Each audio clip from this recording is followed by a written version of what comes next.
Panitia Munaslup Partai Golkar telah mengumumkan harta kekayaan para calon ketua umum Partai Golkar. Dari 8 kader Partai Golkar yang mendaftar, harta kekayaan Setia Novanto dan Aziz Syamsuddin yang paling menonjol.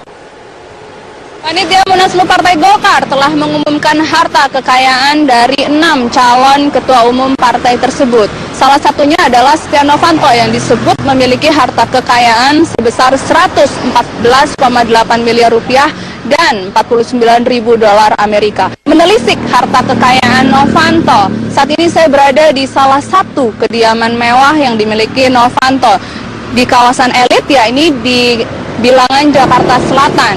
Informasi yang dihimpun dari berbagai sumber menyebutkan rumah seluas 1.600 meter ini terdiri dari 4 lantai dan dilengkapi dengan parkir bawah tanah dan lift. Kiprah Novanto di Partai Golkar bermula saat terpilih sebagai anggota DPR berturut-turut sejak tahun 1999 hingga saat ini. Novanto juga menggeluti dunia bisnis sejak tahun 1980-an dan berkembang pesat hingga menjadikannya pengusaha kaya. Bisnis Novanto bergerak di berbagai bidang, mulai dari pertambangan, perbankan, hingga perhotelan. Selain Novanto dan Aziz Syamsuddin, Ketua DPR sekaligus calon Ketua Umum Partai Golkar Ade Komarudin juga memiliki hunian mewah di Bilangan Kebayoran Baru, Jakarta Selatan. Rumah ini hanya dihuni oleh pekerja rumah tangga dan petugas keamanan, sedangkan Ade bersama keluarga menempati rumah dinas Ketua DPR di Kompleks Widya Chandra sejak sebulan lalu. Tak hanya Setia Novanto, calon Ketua Umum Partai Golkar Ade Komarudin juga memiliki hunian mewah di kawasan elit Kebayoran Baru, Jakarta Selatan. Ini menunjukkan semua calon Ketua Umum Partai Golkar memiliki modal cukup besar untuk memperebutkan kursi orang nomor 1 di partai beringin ini. Sementara itu, Aziz Syamsuddin menjadi calon Ketua Umum Partai Golkar terkaya kedua setelah Setia Novanto. Berdasarkan LHKPN yang dilaporkan kepada Panitia Munaslup, salah satu harta kekayaan yang dimiliki Aziz Syamsuddin adalah rumah mewah di kawasan elit Jakarta Selatan. Aziz telah dinyatakan lolos verifikasi calon Ketua Umum Partai Golkar. Selain Aziz, Panitia Pengarah Munaslup Golkar juga telah meloloskan 7 nama lainnya, yaitu Setia Novanto, Ade Komarudin, Erlangga Hartanto, Priyo Budi Santoso, Mahyudin, Syahrul Yassin Limpo, dan Indra Bambang Utoyo. Semua calon Ketua Umum Partai Golkar ini akan bertarung dalam Munaslup Golkar yang rencananya akan berlangsung pada 15 Mei 2016 di Nusa Dua Convention Center, Bali. Perubahan jadwal ini karena menyesuaikan agenda Presiden Joko Widodo yang rencananya akan hadir membuka Munaslup Partai Golkar. Dari Jakarta, Tim Liputan Metro TV. Untuk bertarung menjadi orang nomor 1 di tubuh Partai Beringin. Siapapun yang menang, sinyal Golkar bergabung ke pemerintahan Jokowi JK kian menguat. Delapan nama calon ketua umum telah mengantongi nomor urut. Nomor inilah yang akan menjadi modal kampanye mereka untuk mendulang suara dari peserta Munaslup Golkar di Nusa Dua Bali pada 15 Mei mendatang. Banyak kalangan menilai Ade Komarudin dan Setia Novanto memiliki peluang yang sangat kuat jika dibandingkan dengan kandidat lainnya. Selama ini, Ade Komarudin maupun Setia Novanto dikenal sebagai loyalis Abu Rizal Bakri. Baik Ade Komarudin maupun Setia Novanto, jika terpilih sebagai orang nomor 1 Golkar, sudah menunjukkan sinyal kuat untuk merapat ke pemerintahan Jokowi JK. Pertama-tama, kita akan memperkuat jaringan-jaringan yang ada di daerah-daerah. Dan yang kedua, kita akan bekerjasama dengan pemerintah, yaitu Presiden Jokowi dan juga Yusuf Kala. Dan yang ketiga, kita akan melakukan transformasi daripada Partai Golkar yang modern, yang solid, kuat, dan yang mengakar, sehingga untuk kejayaan Partai Golkar ke depan. Ya. Nah, andai nanti memang terpilih, tentu saya akan melakukan banyak hal untuk partai dan untuk negara ini. Terutama untuk negara ini adalah sama-sama membantu pemerintah untuk mensejahterakan rakyat Indonesia. Golkar selama ini dikenal sebagai partai pendukung pemerintahan. Hanya di awal pemerintahan Jokowi JK, Golkar berada di luar. Golkar memilih bergabung dengan koalisi Merah Putih yang digagas Prabowo Subianto. Namun berada di luar pemerintahan malah menjadi duri bagi tubuh Partai Golkar. Hampir 2 tahun terakhir, Golkar dilanda konflik internal. Setelah saling menggugat, kedua kubu, baik Agung Laksono maupun Abu Rizal Bakri, sepakat untuk rekonsiliasi. Abu Rizal Bakri dan Agung Laksono sama-sama berkomitmen untuk tidak maju sebagai orang nomor 1 di Golkar lagi. Mereka siap lengser dan memberikan kesempatan kepada Golkar Muda untuk bertarung di Munaslup. 8 nama calon ketua umum kini mulai menjual gagasan dan harapannya terhadap masa depan Golkar di pemerintahan. Kalau misalnya dia didukung oleh Abu Rizal Bakri, tapi dia tidak didukung oleh pemerintah. Ini saya misalnya pemerintah lebih ke Ade Komarudin, sepertinya Setia Novanto lebih, itu akan ada pertarungan, akan menentukan. Tapi kalau orang itu akan fokus mendapatkan semuanya, dia akan lebih kuat. Yang paling mungkin kalau tiga, tanpa mengurangi rasa hormat saya kepada calon-calon lain, ya tadi itu Ade Komarudin, Setia Novanto, dan Airlangga Hartarto. Siapapun pemenang Golkar 1, nampaknya akan mengembalikan rel Golkar di jalur kekuasaan di pemerintahan. Tim Liputan, Metro TV. Bagaimana kondisi libur panjang di Kabupaten Bogor, Jawa Barat? Kami langsung bergabung bersama rekan kami, ada reporter Aftian Siswoyo yang saat ini berada di Gadok, Kabupaten Bogor. Aftian, bagaimana kondisi lalu lintas di wilayah Gadok saat ini? Ya Zagia, berdasarkan pantauan dari tim kami, kondisi arus lalu lintas di Simpang Gadok, baik dari arah Jakarta yang akan menuju ke arah puncak ataupun arah sebaliknya dari puncak yang akan menuju ke Jakarta ataupun ke kota Bogor, saat ini terpantau ramai lancar di kedua arahnya. Dan kendaraan yang melintasi wilayah ini masih didominasi oleh kendaraan pribadi dan juga bus antar kota ataupun bus pariwisata.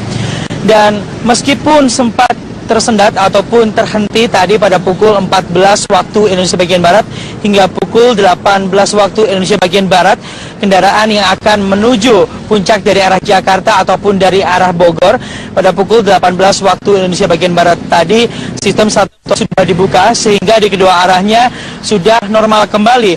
Namun sempat terjadi penumpukan volume kendaraan pada pukul 18 hingga pukul 20 waktu Indonesia bagian Barat tadi, sudah kembali lancar pada pukul 20 waktu Indonesia bagian Barat.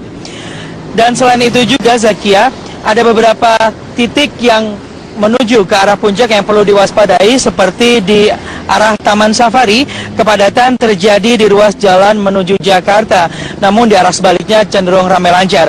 Kemudian di Cisarua, penumpukan kendaraan juga terjadi dari arah puncak menuju Jakarta dan ramai lancar di arah sebaliknya. Dan di sini di Taman Wisata Matahari, penumpukan kendaraan terjadi ke arah puncak karena memang di daerah ini ada persimpangan loka. Dan untuk di puncak sendiri di kilometer 81, arus lalu lintas cenderung ramai lancar di kedua arahnya. Dan bagi masyarakat yang akan berlibur ke arah puncak esok hari dihimbau untuk berangkat lebih pagi untuk menghindari penumpukan volume kendaraan dan juga buka tutup jalur dari arah puncak ataupun arah menuju Jakarta. Dan di sini ada beberapa alternatif yang dapat digunakan, yaitu di jalur Bendungan Pasir Muncang dan juga Jalan Cikopo Selatan. Ya Zakia, demikian informasi yang dapat kami sampaikan. Kembali ke Anda di studio. Baik, terima kasih atas informasinya, Aftian Siswoyo. Lonjakan penumpang arus balik liburan terjadi di Pelabuhan Bakaheni, Lampung. PT ASDP mencatat terjadi kenaikan penumpang hingga 3 kali lipat dibandingkan penyeberangan hari biasa. Lonjakan arus balik libur panjang akhir pekan mulai nampak di Pelabuhan Bakaheni, Lampung. Ribuan calon penumpang kapal yang hendak menyeberang ke Pulau Jawa memadati loket.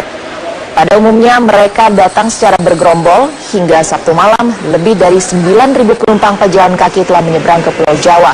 Padahal biasanya jumlah penumpang mencapai 3.000 penumpang. Sementara di pintu loket penumpang kendaraan lebih didominasi pengendara mobil pribadi. PT ASDP mencatat sebanyak 28.000 lebih kendaraan telah menyeberang ke Merak, Banten, dan masih ada sekitar 17.000 lebih kendaraan pribadi yang belum kembali ke Pulau Jawa. Untuk melayani penumpang libur panjang akhir pekan, pihak pelabuhan telah menyiapkan 28 unit kapal Roro ukuran besar agar semua penumpang pejalan kaki maupun kendaraan dapat terangkut semua. Puncak arus balik liburan diprediksi terjadi pada Minggu malam.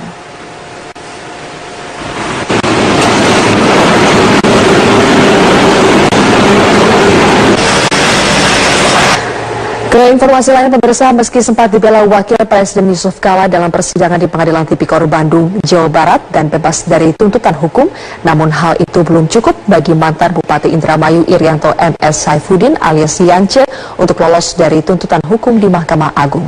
Dalam putusan tersebut, Mahkamah Agung dapat membuktikan dan memvonis 4 tahun penjara terkait adanya praktik korupsi, tentang adanya penggelembungan dana ganti rugi proyek pembangkit listrik tenaga uap Sumuradem, Kabupaten Indramayu, Jawa Barat. Dalam rangkaian persidangan sejak kasus ini digelar, Wakil Presiden Yusuf Kala hadir sebagai saksi dan tidak setuju tentang adanya kerugian negara. Sebab proses pembebasan lahan dan pembangunan PLTU Indramayu berlangsung cepat selama 2,5 tahun, sehingga PLTU Indramayu bisa dengan cepat dinikmati rakyat. Pengacara Yance kali ini mengatakan pihaknya belum mendapatkan salinan putusan terkait vonis 4 tahun kepada kliennya tersebut. Adapun vonis tersebut benar, kali ini akan mengajukan peninjauan kembali atas vonis yang dijatuhkan Majelis Hakim Mahkamah Agung. Atau diskresi daripada penuntut umum sebagai jaksa penuntut umum sebagai eksekutor, karena ini akan kita lakukan langkah-langkah, misalnya dengan cara memohon peninjauan kembali, mohon adanya moratorium atau penundaan terhadap eksekusi. Pemirsa, selain di sejumlah ruas jalan utama, kepadatan arus balik libur panjang akhir pekan juga terjadi di bandara, terminal, hingga pelabuhan. Lonjakan pengguna jasa transportasi diperkirakan akan terus meningkat hingga Minggu malam nanti. Memasuki hari terakhir libur panjang, arus balik penumpang di Terminal Lewi Panjang, Kota Bandung, Jawa Barat membludak. Bahkan ratusan penumpang yang hendak menuju Bogor dan Bekasi terlantar karena keterlambatan bus. Keterlambatan ini buntut dari kemacetan yang mengular di sejumlah jalur utama Bandung. Penuh, Pak, penuh. Terus gimana kan solusinya nanti? Nungguin bis yang terakhir, nungguin bis selanjutnya. Jumlah penumpang yang melalui Terminal Lewi Panjang saat libur panjang kali ini meningkat hingga 2 kali lipat. Dari sekitar 8.000 penumpang di hari biasa, melonjak sekitar 16.000 penumpang. Lonjakan penumpang juga terjadi di Bandara Internasional Ngurah Rai, Bali. Ribuan wisatawan lokal hingga mancanegara telah memadati Bandara Ngurah Rai sejak Minggu pagi. Berdasarkan data Angkasa Pura I Ngurah Rai, jumlah penumpang di terminal domestik yang telah diberangkatkan hingga Minggu siang sebanyak 17.962 orang. Sedangkan di terminal internasional sebanyak 14.970 orang. Para penumpang pesawat ini umumnya wisatawan yang telah menghabiskan masa liburannya di Bali. Sementara itu di Pelabuhan Bakauheni, antrean panjang kendaraan bermotor mengular di loket masuk pelabuhan. Para pengendara roda 2 ini harus mengantri selama 1 jam lebih untuk mendapatkan tiket kapal menyeberang ke Pulau Jawa. Lambannya proses pembelian tiket di loket masuk diduga menjadi pemicu antrean panjang kendaraan. Ada sedikit lambat juga. Lambat? Ya. Biasanya berapa menit, sekarang berapa menit? Ya, kalau misalkan dalam posisi lancar mah biasanya cuma dari 1 menit lah. Diperkirakan jumlah penumpang di Pelabuhan Bakauheni masih akan terus meningkat hingga Minggu malam nanti. Tim Liputan Metro TV. Presiden Joko Widodo berjanji menghadiri Munaslup Golkar yang berlangsung pada 15 Mei mendatang di Bali. Jokowi menyebut uang 1 miliar rupiah yang diberikan bakal calon ketua umum sebagai bentuk gotong royong kader Golkar menyukseskan Munaslup. Di tengah kontroversi uang 1 miliar rupiah sebagai syarat pendaftaran calon ketua umum Partai Golkar, Presiden Joko Widodo memastikan bersedia hadir pada Munaslup Golkar yang berlangsung pada 15 Mei mendatang di Bali.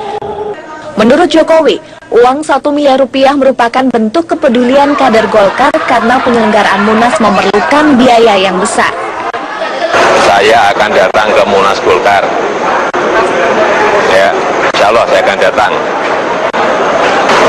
Yang namanya Munas itu kan memerlukan biaya. Nah, biaya itu dari mana? Ya mestinya dari gotong royong semua anggota. Jadi sah dan wajar ya, Pak? Gimana nih? Gotong royong dari seluruh anggota. Sementara itu, Wakil Presiden Yusuf Kala menegaskan tidak ada mahar politik pada Munaslup Partai Golkar. JK yang pernah menjabat sebagai Ketua Umum Golkar memastikan uang yang diberikan bakal calon Ketua Umum bersifat sukarela. Tidak ada mahar, tapi yang ada sumbangan masing-masing untuk penyelenggaraan. Kalau nggak semua bayar gimana Pak? Apa gugur langsung Pak? Kan sumbangan namanya sumbangan, sesuka hati, bukan ada paksa-paksa. Peringatan bahaya mahar politik berupa syarat uang 1 miliar rupiah disuarakan Ketua Dewan Pertimbangan Partai Golkar Akbar Tanjung. Menurutnya, praktik syarat uang pendaftaran dikhawatirkan menjadi budaya dan diikuti pengurus Golkar di daerah. Padahal kan sebetulnya tidak pakai uang pun masih bisa, kecuali kalau memang sudah tidak bisa, masih bisa. Atau kalaupun masih pakai uang, masih bisa kita iuran, urunan masih bisa. Kami pun dari One Team pun kalau diminta, pasti kami juga akan ikut memberikan urunan. Jadi karena itu menurut saya sebaiknya tidak dipertahankan adanya iuran 1 miliar, karena itu akan memiliki dampak yang sangat menurunkan citra Partai Golkar di mata publik. Seakan merespon keinginan publik, panitia pengarah Munaslup Golkar membatalkan syarat uang 1 miliar rupiah untuk mendaftar sebagai calon ketua umum. Dengan demikian, Syahrul Yassin Limpo dan Indra Bambang Utoyo ditetapkan sebagai bakal calon ketua umum meskipun belum menyerahkan uang 1 miliar rupiah. Tim Liputan, Metro TV.